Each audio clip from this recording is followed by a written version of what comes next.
दोस्तों, आज हम एक ऐसी सच्ची घटना के बारे में बात करेंगे जो इंसानियत को झकझोर देने वाली है। ये कहानी एक ऐसी बेटी की है जिसे उसके ही पिता ने 24 सालों तक एक बंद तहखाने में कैद करके रखा। सोचिए, पूरे 24 साल ना रोशनी देखी, ना ताजी हवा महसूस की और ना ही दुनिया से कोई संपर्क। इतना ही नहीं, इन 24 सालों में उस बेटी ने अपने ही पिता की वजह से 7 बच्चों को जन्म दिया।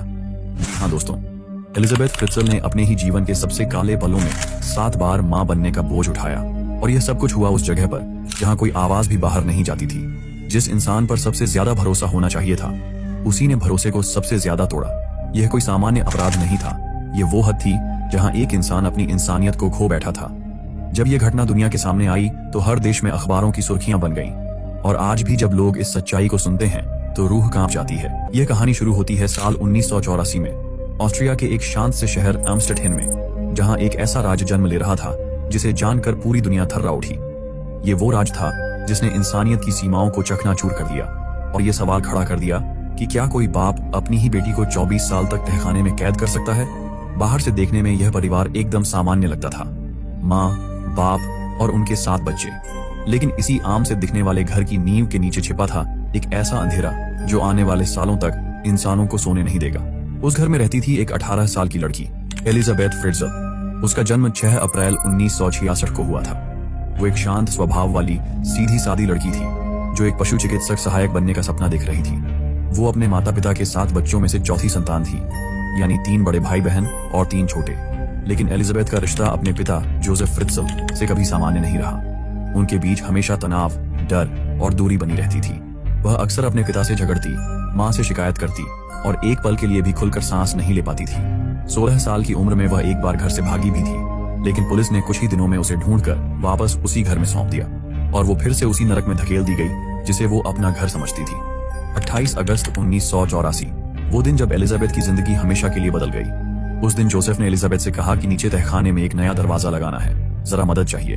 एलिजाबेथ उसके साथ नीचे चली गई, शायद थोड़ी हिचक के साथ, लेकिन उसने कभी ये नहीं सोचा था कि ये सीढ़ियां उसे एक ऐसे अंधेरे में ले जाएंगी जिसका कोई अंत नहीं होगा।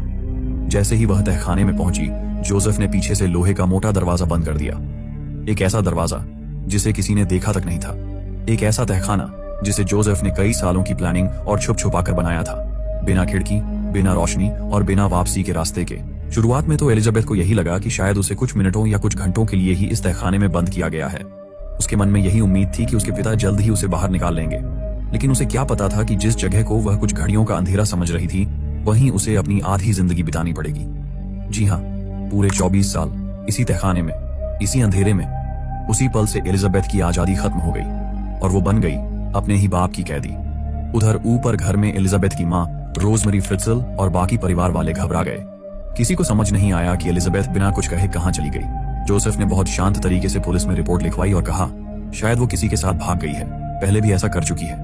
कुछ दिन बाद जोसेफ ने पुलिस को एलिजाबेथ के नाम से एक चिट्ठी दी जिसमें लिखा था, मैं अपनी मर्जी से चली गई हूँ, मुझे ढूंढने की कोशिश मत करना।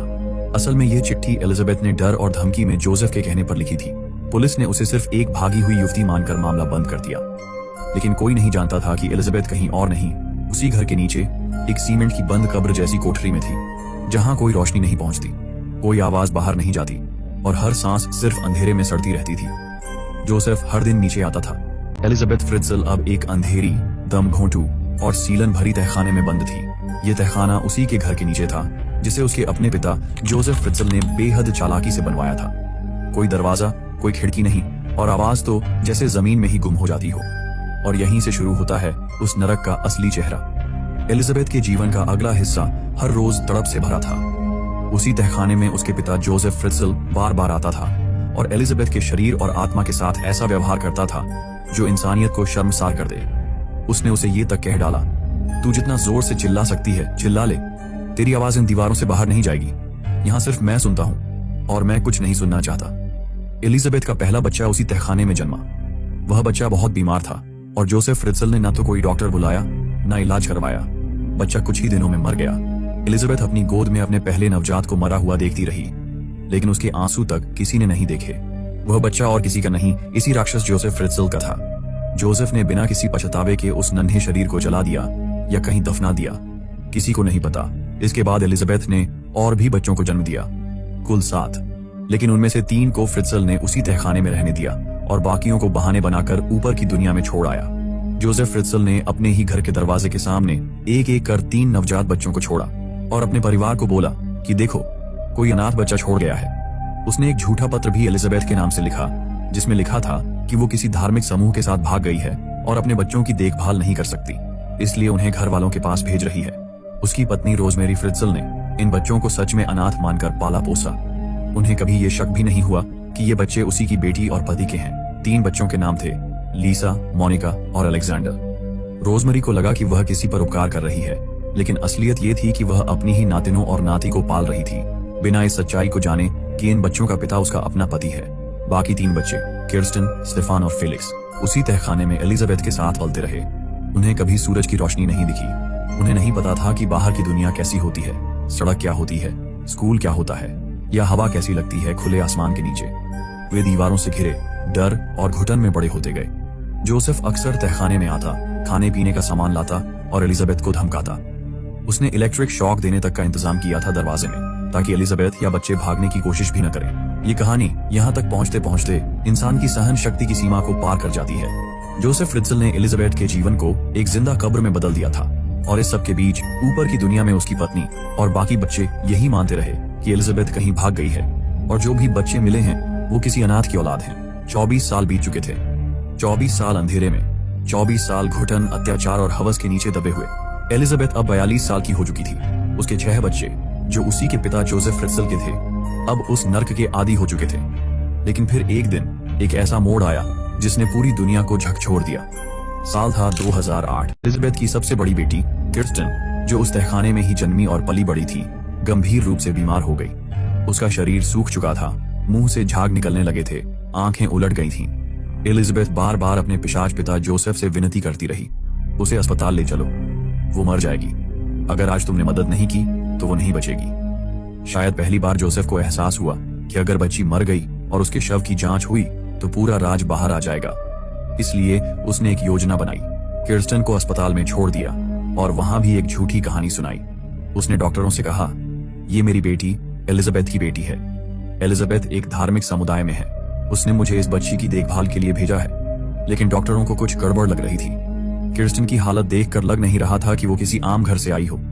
उसका शरीर सूरज की रोशनी से अनजान था। उसकी त्वचा सफेद नहीं, बीमार सुर्ख हो चुकी थी। उसके बाल झड़े हुए थे और उसका व्यवहार ऐसा जैसे उसने इंसानियत की दुनिया कभी देखी ही नहीं। डॉक्टरों और अस्पताल स्टाफ को शक हो गया। उन्होंने पुलिस को बुला लिया। अब जोसेफ पर दबाव बढ़ने लगा। उसे लगा अगर वो एलिजाबेथ को सामने न लाए तो पुलिस खुद खोजने लगेगी। इस बार उसने एलिजाबेथ को तहखाने से बाहर निकाला। 24 सालों में पहली बार एक सामान्य इंसानी दुनिया की हवा लेने के लिए। एलिजाबेथ कांप रही थी। उसका चेहरा जला हुआ, आंखों में डर और पीड़ा, लेकिन उम्मीद भी झलक रही थी। पुलिस ने जब जोसेफ से सवाल किए तो उसने फिर वही झूठी कहानी दोहराई। मेरी बेटी एलिजाबेथ भाग गई थी, किसी धार्मिक संप्रदाय में चली गई थी, अब वापस आई है। लेकिन इस बार एलिजाबेथ चुप नहीं रही।